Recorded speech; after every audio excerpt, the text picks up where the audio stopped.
नाम जापक धर्मनिष्ठ उनकी जय जयकार की जाती है। आप अविनाशी भगवान के अंश हैं। ये शरीर छूटेगा, आज नहीं तो कल छूटेगा। अगर धर्म में छूटे तो इसकी जय जयकार है, और अगर भोगों में छूटे तो बहुत ही जीव सब छोड़ रहे हैं भोगों में।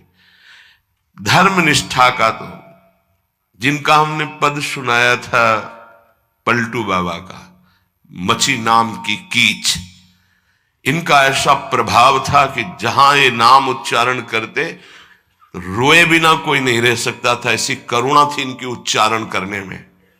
पर इनसे भी द्वेष करते थे लोग, इतना द्वेष किए कि एक दिन ये रात्रि में कुटिया में सो रहे थे, इनकी कुटिया में चारों तरफ से आग लगा दी। भौतिक शरीर तो वहीं दिखाई दिया, लेकिन भक्तों की मंडली सहित जगन्नाथपुरी में सुबह पाए गए। पार्थिव शरीर तो अयोध्या में ही रहा, पांच भौतिक जो कुटिया में जल गया, और वो दिव्य शरीर से जगन्नाथपुरी में भक्तों की मंडली के बीच में पाए गए। तो वहां उनसे पूछा कि आप अवध से कब आए? तो उन्होंने सुबह कहा कि आज ही रात्रि के आए। इतनी जल्दी कैसे आ गए? बोले अवधनाथ ने भेज दिया है। वहां पलटू नाम का एक जो शरीर था वो जल गया, तब पता चला कि दिव्य देह से भक्त मंडली में विराजमान है। ये निष्ठाएं ऐसे कोई थोड़ी कि जहां फूल माला चंदन इत्र खुशबू खान पान जय जयकार प्रणाम नमस्कार तो आप धर्मनिष्ठ हैं, और जहां प्रतिकूलता तो आप बदल गए, इसे निष्ठा नहीं कहते। जिस सर पर मनोपुष्प और दुग्ध का अभिषेक हुआ पूज्य पादुड़िया बाबा, उसी सर पर 6-6 इंच के गड़ा से चले ओम पधार गए। इतनी सुकोमल देह ठाकुर हरिदास जी की, महामंत्र जोर जोर से लाखों की संख्या में जपने वाले महापुरुष 22 बाजारों में मार कोड़े जल्लादों ने खाल नोच ली, लेकिन हरि बोल के सिवा शब्द नहीं निकला। इसे कहते हैं निष्ठा। यहां जरा सी कामना पूर्ति नहीं हुई, भगवान पर श्रद्धा हो गई, ये कोई निष्ठावान है? ये निष्ठा कैसे जागृत होती? सिर्फ गुरु कृपा से। जहां गुरुजनों की महिमा पढ़ी तो गुरु कृपा से। गुरु कृपा का स्वरूप क्या है? जो नाम प्राप्त हुआ है यही गुरु कृपा है। बड़े बड़े ब्रह्म ऋषियों ने, महापुरुषों ने एक ही बात कही है कि जिसकी विशेष कृपावती हरि की जागृत हुई हृदय में, उसकी नाम में श्रद्धा हो गई। बस ये बात पकड़नी है। ब्रह्म ऋषियों ने, महापुरुषों ने, बड़े बड़े गुरुजनों ने ये सार बात कही कि जिस पर हरि की विशेष कृपा वो नाम पकड़ लेता है। चाहे जो आप साधना करते हैं, यदि नाम जप नहीं करते हैं तो वो रंग नहीं आएगा जो नाम जप से आता है। नाम जप, नाम कीर्तन समस्त साधनाओं की पूर्ति है। जैसे योग है, यज्ञ है, तीर्थयाटन है, और भी स्वाध्याय तपस्या, इनकी पूर्ति है नाम कीर्तन और नाम जप से। यदि नाम जप नहीं है जीवन में तो विश्वास कीजिए स्थिति आना बहुत कठिन है। प्रभु के मंगलमय नाम का श्रवण और कीर्तन, यन्नाम श्रुति मात्रेण पुमान भवति निर्मलः तस्य तीर्थ पदः किं वा दासानाम अवशिष्यते। जिनका नाम यदि श्रवण करने को मिल जाए, गायन को मिल जाए, तो हृदय निष्पाप और निर्मल होकर भगवत प्राप्ति हो जाती है। फिर जिनके हृदय में भगवान का दासत्व जागृत हो चुका है और वो नाम स्वाद ले रहे, उनकी महिमा का क्या वर्णन। यन्नाम ग्रहणन अखिलान श्रोत्रनात्मान मेवच सद्यः पुनाति किं भूयस तस्य स्पृष्टः पदाहिते। आहा, जो प्रभु के नाम का उच्चारण करता है तो जितने श्रोता होते हैं सबके पापों का नाश करके उनके हृदय को पावन करता है। तो उस उपासक को कितना पुण्य प्राप्त होता है, कितनी कृपा प्राप्त होती है। जब जोर से राधा नाम उच्चारण कर रहे, नाम कीर्तन कर रहे, जिन जिन के कान में जड़ चैतन्य के सबका मंगल कर रहा है, ऐसे उपासक के हृदय में प्रभु प्रकाशित हो जाते हैं। जब उनके चरण प्रकाशित हो गए तो फिर इस शरीर का कोई महत्व नहीं रहता। जैसे सांप केचुल से कोई मतलब नहीं रखता, ऐसे महापुरुषों ने शरीर से कोई मतलब नहीं रखा। इसीलिए उनके शरीर को इतनी पीड़ा दी गई, उनके शरीर को कष्ट पहुंचाया गया, पर आह नहीं निकली, क्योंकि उस शरीर में नहीं है। उनका मन प्रभु के सच्चिदानंद सुख में है।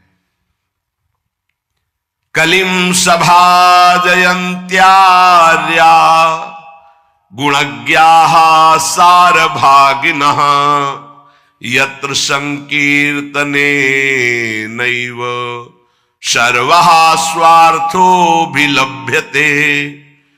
इस युग में महान साधना है नाम, नाम का जप, नाम का कीर्तन। तुम्हारे सारे स्वार्थों की पूर्ति और परमार्थ की पूर्ति इसी से हो जाएगी। इसलिए जो चतुर शिरोमणि हैं वो इस युग के गुण को जानने वाले सारग्राही भारी प्रशंसा कलयुग की करते हैं कि जो बड़ी बड़ी 10-10 हजार वर्ष की साधना से लाभ नहीं मिलता, वो कलयुग में नाम कीर्तन से मिल जाता है, नाम जप से मिल जाता है।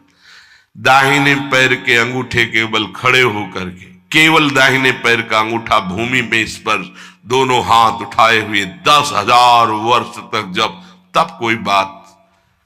यहां केवल नाम कीर्तन से, नाम जप से परम लाभ। नाम में बहुत बड़ी सामर्थ्य है। विश्वास करो और पकड़ लो नाम। ये जो नाम चर्चा होती है ना, ये सार बात तुम्हें सुनने को मिल रही है, इसे पकड़ लो। ऐसा मन में बैठा लो कि अगर नाम नहीं चल रहा तो आपकी बहुत बड़ी हानि हो रही है। ये बहुत परम ज्ञानी हनुमान जी भी महाराज कहते, कहा हनुमंत विपत्ति प्रभु सोई जो तो सुमिरन भजन न होई। परम रसिक शिरोमणि श्री सेवक जी महाराज कह रहे हैं, हानि हरिवंश के नाम अंतर पड़े, लाभ हरिवंश उच्चरत बानी। उनकी जिह्वा बड़ी पावन हो गई है जिनकी जिह्वा में नाम चल रहा है। कोई भी हमारे प्रभु के विविध नाम हैं, मुकुंद माधव गोविंद राम कृष्ण दामोदर हरि, जो भी जिनको प्रिय है, जो गुरुदेव ने दिया है। जैसे अपने वृंदावनवासी राधा उपासी, तो राधा राधा राधा राधा राधा, किसी की नहीं सुनना, कुछ नहीं सुनना। क्या महिमा है हमको ज्यादा ध्यान नहीं देना, हमें ध्यान देना है जप में, अपने आप महिमा प्रकाशित हो जाएगी।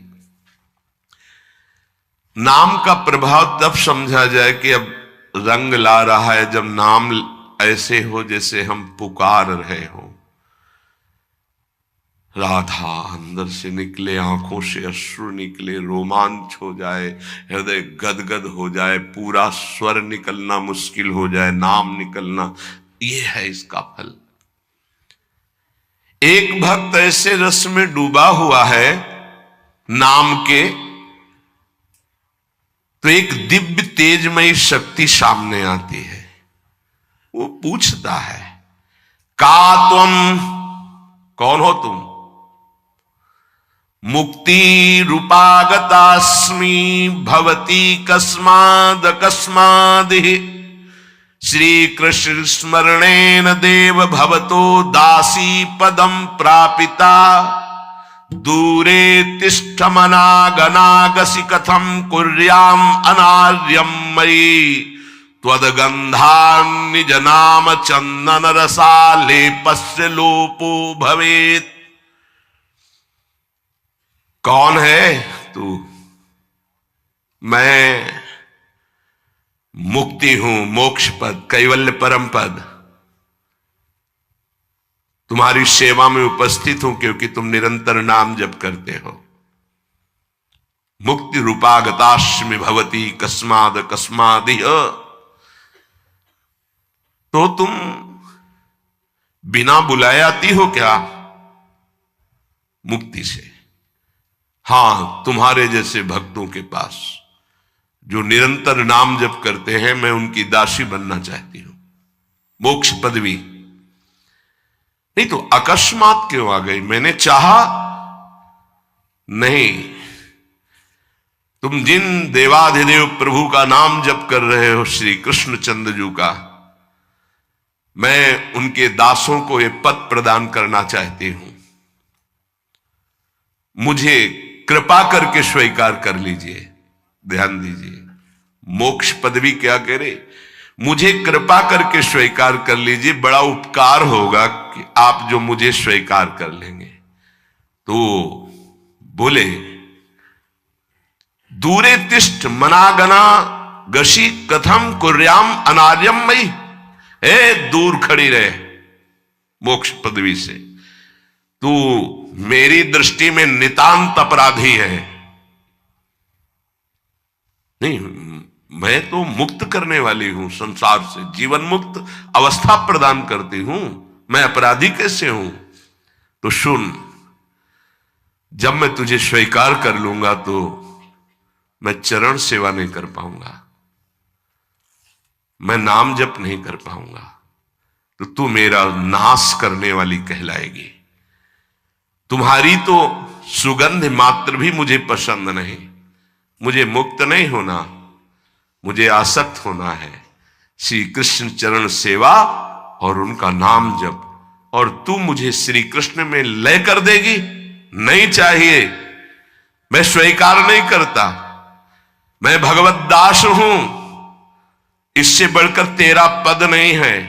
तू भगवान का विस्मरण करा देगी, क्योंकि लय हो जाने पर सत्ता ही नहीं रहती। ये मेरा नाम छूट जाएगा जो जप रहा हूं, ये मेरी सेवा छूट जाएगी। मैं उपास्य देव में लीन होकर उपास्य देव नहीं बनना चाहता, मैं उपास्य देव की सेवा में और नाम जप करना चाहता हूं। इसलिए तू अनार्य है, मेरे सामने से हट जा, मैं तुझे स्वीकार नहीं करता। त्वद्गंधा निज नाम चंदन रसाले पश्चलोपो भवेद। तेरी गंध भी आ जाए तो भगवत प्रेम का लोप हो जाता है, इसलिए मुझे नहीं चाहिए। ये नाम जपक की महिमा भगवान ने भी कहा, दीयमानम न ग्रहणंति बिना मत सेवनम जना। अगर मैं उनको मोक्ष पदवी भेजता हूं, देता भी तो वो स्वीकार नहीं करते हैं। बहुत विचार पूर्वक देखा गया कि उपासक का परम धन नाम है। लोक परलोक की जो भी तुम्हें भोग सामग्री चाहिए, पदवी चाहिए, सिद्धियां चाहिए, मोक्ष चाहिए, प्रेम चाहिए, सब नाम जप से मिल जाएगा। ये किसी एक महापुरुषों के नहीं, शास्त्र प्रमाणित है। इतने नाम महिमा से युक्त महापुरुष, जितने भी बड़े बड़े महापुरुष हुए हैं, चाहे जहां के हों, सब नाम से ही हुए हैं। सुलभ से सुलभ परमार्थ का सहज साधन और सर्वोपरि साधन निरपवाद रूप से समस्त महापुरुषों ने स्वीकार किया है नाम। भारी दुख और संकट में, दुख और संकट स्पर्श ना कर पावे, वो स्थिति प्रदान करता है नाम। देखो, दुख और संकट स्पर्श न कर पावे शब्द है। दुख संकट घेरते हैं, स्पर्श नहीं कर सकते। अर्थात इतनी ऊंचाई होती है कि पांच भौतिक देह पे ही प्रहार हो सकता है, स्वरूप पे नहीं। और वो नाम के बल से ऐसी ऊंचाई पे होता है जहां नैनम छिन्नन्ति शस्त्राणि नैनम दाति पावकः न चैनम क्लेदयन्त्यापो न शोष्यति मारुतः। ये स्थिति है, ये बातों से नहीं सही जा सकती। ये जब स्थिति आती है तब ऐसा होता है। भविष्य में कोई ऐसा दुख नहीं है जो नाम जापक को आके स्पर्श कर सके, विचलित कर सके। इसलिए साधकों को सिद्धावस्था प्रदान करने वाला एकमात्र साधन नाम है। पकड़ लीजिए। रोज चर्चा इसकी श्री जी करवा रहे हैं, इसीलिए कि यही एक कलिकाल में विशुद्ध महामहिमा में और चहुं युग चौसुरति नाम प्रभाव, चारों युगों में रहा, केवल कलयुग में ही नहीं है। चहुं युग चहुसुरति नाम प्रभाव, कलि विशेष नहीं आनो पाओ। कलयुग में ये विशेष है, न आनो पाओ, स्पष्ट कह दिया, ना आनो पाओ। साधकों को बहुत ध्यान से सुनना है, बड़े महापुरुषों की बातें हैं। सिद्धावस्था की प्राप्ति इसी से होती, भजन से। भजन नसेनी प्रेम की। साधकों को सिद्धावस्था नाम से प्राप्त होती है। सिद्धों की सिद्धि की रक्षा नाम से होती, इसीलिए सनकादि हर समय हरिशरणम हरिशरणम। लोक संग्रह के लिए, संसारी धर्म अर्थ काम की पूर्ति के लिए, या मोक्ष के लिए, या प्रेम के लिए, कोई भी हो कहीं भी हो, नाम जप के लिए कोई ऐसा नहीं कि आप वहां नहीं जप सकते। जैसे कुछ बच्चे स्कूल के आए थे, उन्होंने कहा अध्यात्म को और विद्यार्थी जीवन को कैसे समावेश किया जाए। हमने कहा जो व्यर्थ समय आप व्यतीत करते हैं उसको भजन में लगा दीजिए। 30-40 मिनट तो कुल्ला करना, शौच जाना, स्नान करना, इसमें तो लगता ही है। अगर पूरी नियमावली से करे तो 30 मिनट 40 मिनट लगता है। उस 30-40 मिनट में हम एक क्षण भी नाम नहीं भूलेंगे, क्योंकि उस समय किसी से कोई मतलब नहीं, एकांत सेवन बाथरूम में, बड़ा बढ़िया समय।